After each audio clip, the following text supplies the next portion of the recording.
Nastavljamo dalje prema istoku Gruzije kako bi posjetili još dvije utvrde kojih je Gruzija prepuna i koje većinom potiču iz 10. stoljeća, a Hervisi utvrda je jedna od usputnih stanica na putu prema gradu Varcija.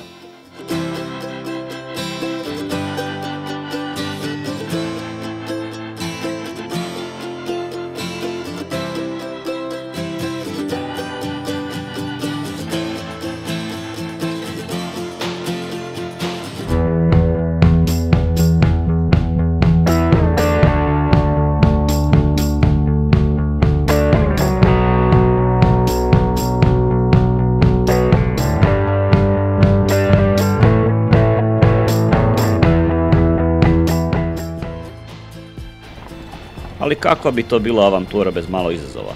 Pa zato skrećemo s glavnog puta i idemo prema utvrdi Tmogvi. Sama cesta koja vodi prema utvrdi prava je offroad poslastica i definitivno nije za svakoga. Strmi uspon, krave na putu i više od 1000 metara visinske razlike uz nekoliko zahtjevnijih zavoja testira naše vozačke sposobnosti, ali sve je lakše uz predivan pogled na kanjon rijeke Tokvari.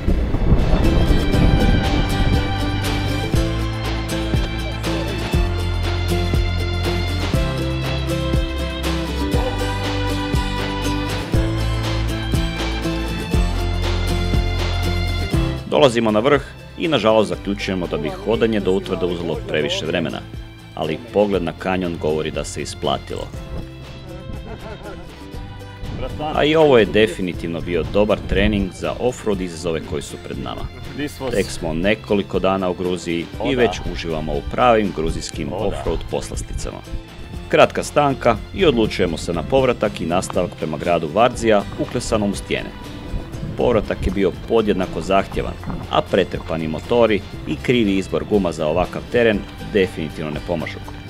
Ipak, kao i kod uspona, momci silaze bez većih problema uz vidno više samopouzdanja u odnosu na dan ranije i za kari prijevoj.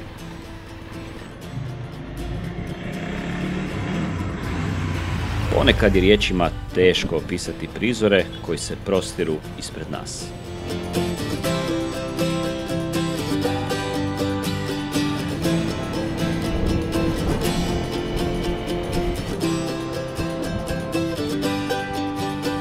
Napokon, kasno uveče dolazimo do odredišta i postavljamo šatore s pogledom na drevni grad Varzija.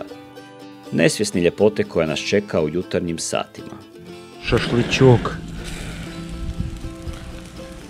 Джорджи готовит нам просто замечательный ужин. И хлебушек. Dobro jutro. Kakav pogled iz šatora ravno gore. Jao.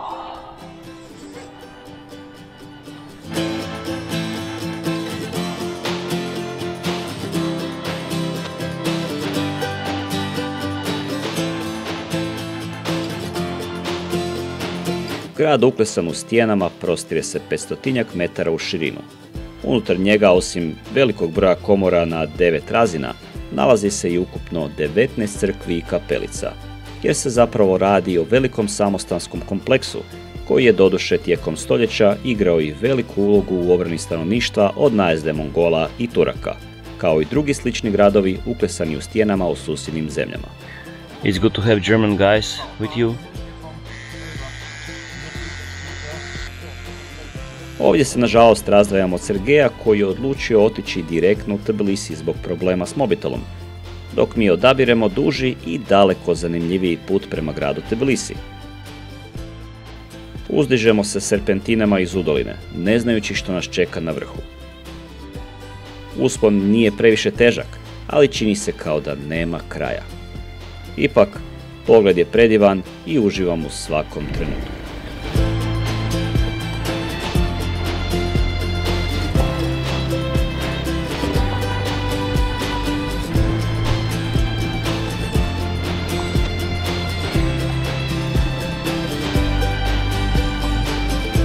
Pri vrhu vidimo jedno dijete koje stoji na stijeni usred ničega.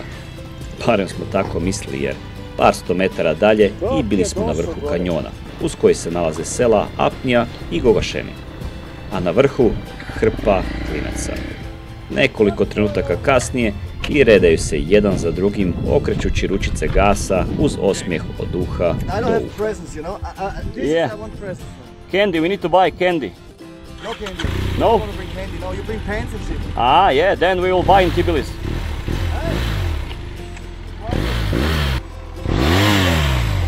Давай! Ajde! No. You don't have.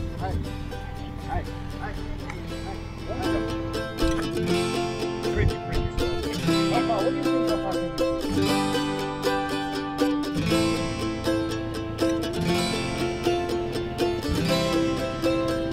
Nastavljamo dalje prema Tbilisiju, pokušavajući se držati podalje od glavnih cesta, pa umjesto prema Tbilisiju krećemo okolnim cestama i uživamo u pogledu na prekrasni krajolik koji nas okružuje. Ipak, iako sve oko nas izgleda kao jedna velika sunčana livada, zapravo je dosta prohladno i nalazimo se na prosječnih 2000 metara nadmorske visine. Da, sve ove nepregledne ravnice nalaze se na visini većoj od planine Medvednica povrh grada Zagreba, a u daljini se mogu vidjeti i vrhovi koji prelaze 3000 metara nadmorske visine. Vožnja kroz gruzijska sela daleko od glavnih cesta bila je pun pogodak. Ipak, u oko mi upada jedan detalj dok prolazimo kroz sela. Gotovo uz svaku kuću može se vidjeti kocke napravljene od kravlje balege. Razlog tome je što u ovom području nema šume, a kako se ipak nalazimo visoko u gorju, iako tako ne izgleda, temperature znaju biti iznimno niske. Iz tog razloga kravlja balega se koristi kao primarni ogrijev umjesto drveta. Nešto nezamislivo za naše, ali jedino dostupno za njihovo podneblje.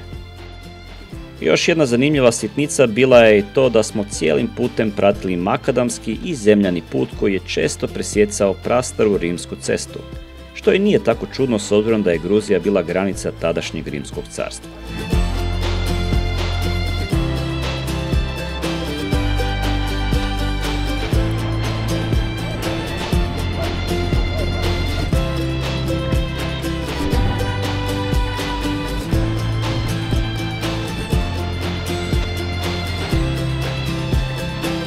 Par desetaka kilometara dalje i ponestaje makadama, te prelazimo na asfalt. Postaje kasno i kako smo rezervirali smještaj u Tbilisiju, moramo malo požuriti.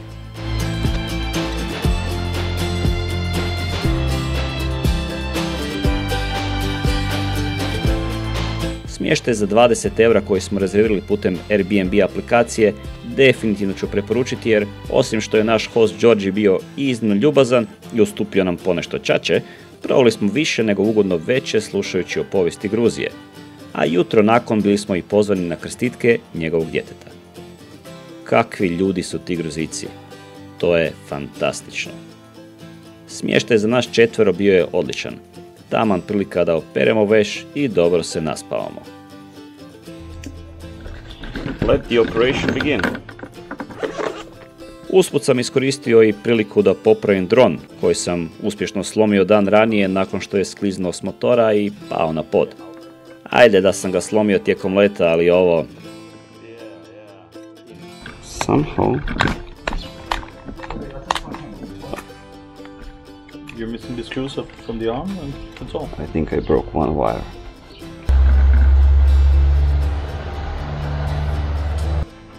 It could work. They moved here and there. Okay. Yeah. Like forward and backward. Low battery. No other errors. Okay. Malo su preljepila, strpljenja i popravak je gotov. Dron je spreman za nove avanture. Nažalost, snimki ni nekih posebnih fotografija iz grada Tbilisi nemam, jer nakon svega što smo vidjeli na putu prema Tbilisiju, sami centar grada nas i nije previše interesirao. To imamo i doma. Đorđe nam je savjetovao da nastavimo prema Abano Prijevaju, stoga drugi dan lagano planiramo krenuti u tom smjeru, a usput i stati u gradu Tijaneti na krstitkama njegovog djeteta. Navodno, Abano Prijevoje je jedno od najljepših mjesta za vidjeti u Gruziji.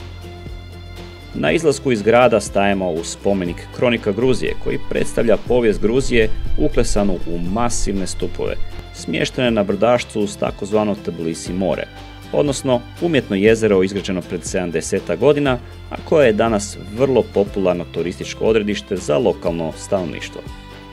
Van je vruće, a jezero je blizu. Pravo vrijeme za malo osvježenje.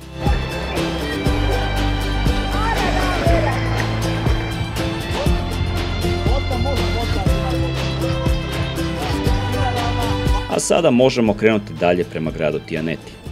Cesta i nije bila nešto uzbudljiva, iako vjerujem da bi ljubiteljima asfalta bila odlična. Ali mi smo se već malo razmazili i falilo nam je da se maknemo od prometne gužve na sporedne makadamske puteve. Stajemo na ulasku u grad Tijaneti kako bi nazvali Georgia da nas odvede do svojeg doma. A tek što smo stali uz cestu, neki ljudi izlaze van iz dvorišta i zovu nas jesti i pit.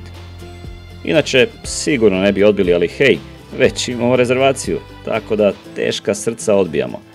Georgi dolazi po nas i već je nastavljamo uz ugodnu večer i nepresušne zdravice. Ovo je ujedno bila i prilika da naučimo jedan gruzijski običaj, a to je da se ne pije bez zdravice i to bez iznimke. S time da prva zdravica mora biti u ime Boga. Was speaking toast, Yes. but the toast it's a second. With our traditions, it's a second one. Your guests, yeah, you need to drink that, Okay. but first we are drinking for God. Okay. All right. The first one is for God, and after, yeah, you can say that. Okay. Slično i u Rusiji, ali nisam primijetio da toliko drže do toga, dok smo u narednim danima primijetili da Gruzijci, a osobno i Armeni, podosta drže do ovog običaja. Meni pomalo suvišna aktivnost između mene i alkohola, ali kako kaže stara poslovica, kad si u Rimu, ponašaj se kao Rimljanin.